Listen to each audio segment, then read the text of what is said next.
there's a new best-selling book out, and it's called You and We. And it's about how we can overcome our differences and come together as people. The book is set right here in DC, and joining us now to tell us more about it is the author of You and We, Jim Ferrell. Welcome to Great Day, Washington. Thank you, Elaine. Great being here. Wow, the topic of your book is so timely. Yeah, it's like, for sure. This is what we are going through in the country. We are divided. Yes. So how can we come together? I know you wrote about it in your book. Well, one of the fascinating things about it, and one reason why I think it's difficult, is that coming together actually depends on our differences, interestingly enough. Yes, that is interesting. Yeah. What do you mean by that? Well, so let me give you an example. Let's think of an analogy. Let's think of water. Yeah. So in order to get water, you have to have different things coming together, right? You have to have hydrogen, you have to have oxygen. Yeah. And you know, you can be, let's say you're hydrogen, I'm oxygen, we can each be that, that's fine. But if we come together and open ourselves to each other, out of that convergence of difference comes this entirely new thing, water, that neither of us could have imagined on our own or attained, right? But I think what happens interpersonally is, to extend the analogy, if I'm oxygen, I look at the hydrogen people and I say, I think hydrogen sucks, and the hydrogen, I think oxygen's no good, and we try to change each other into ourselves. But that's a way not to ever get to water. So to progress in our difficult areas, what we need is our differences to come together and to hang together, and out of that tension you have the possibility of new solutions emerging, and you can't get there any other way. That's a great analogy, and that's very true, coming back to chemistry, but the thought that we're all actually connected really is what I'm fundamentally hearing. Connected, right? There's no escaping our connection. I mean, you affect me, I affect you. We're all affected culturally by all these various elements. And so sort of this separation that we often feel is in a real deep way untrue. And so if we can see that, in fact, one of the things that I write about in You and We is that there are different levels of connection, for example. Yes, and some of them are helpful and some of them those. aren't. So the lowest level of connection or of relation I call division. So at the division level, we obstruct each other. And look, we see a lot of this these days, right? Where we're getting in each other's way. Not just two people, but like large amounts of people. Exactly. This applies at the individual level, also at the group level. So the next level up is subtraction. And at that level, we resist each other. So I just don't listen to what you say, you don't listen to what I say. We might work around each other, right? The next level up is addition level of relation. And there we're just kind of doing our own thing, ignoring each other, not fighting or resisting anymore, but just kind of ignoring. Next level up is multiplication, where now we're actually collaborating. Even though we have differences, we're collaborating.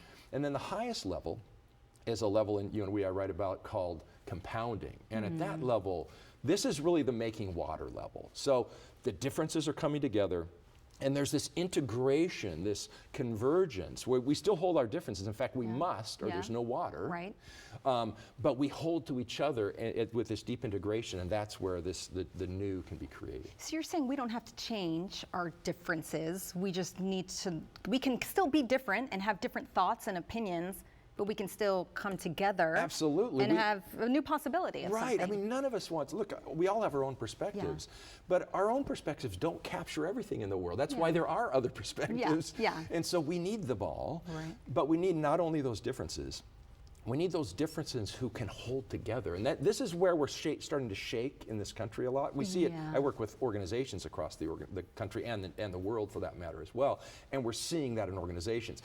People are it's kind of breaking apart. So those differences have to key into each other enough and care enough about each other that we hold on to each other. And then if we can do that out of that tension, you have this creation. I mean, the whole founding of this nation is an example of this. You had differences at the Constitutional Convention.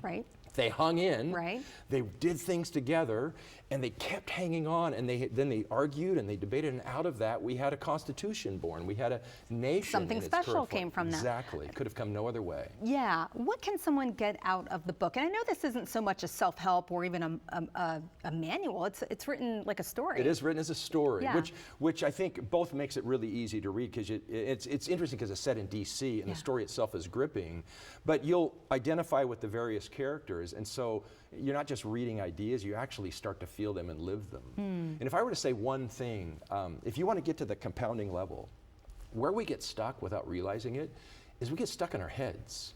Yeah. We get self-concerned. We're not actually out in the space between. There's me, there's what's in my head, there's what's in your head, Elaine. There's actually what's between us. And if we can stay focused on this space between us, because we both share in that, we both are affecting that. Right. And we say, is this space between us, is this good enough? Is this what we want? Is this the space between us in this country that we want? Right. And if the answer to that is no, then how do we go about changing the space between us? That gets us out of our heads, gets us meeting each other, and then gets us grappling with our differences in such a way where new ideas can emerge. It's very solution-oriented, Yes. and I like that.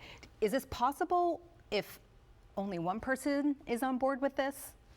Coming together, the other one's maybe a little self-righteous. I mean, can we Well, get it depends what you mean by what's possible. It's not the same if both reciprocate, Yeah. but both won't reciprocate if one person doesn't, right? Right. So someone has to. Someone has to. And because life is relational, we affect each other. So you're unlikely to reciprocate if I'm not too, and vice versa. So the question is, who's going to step out of their heads and come in the middle? Right.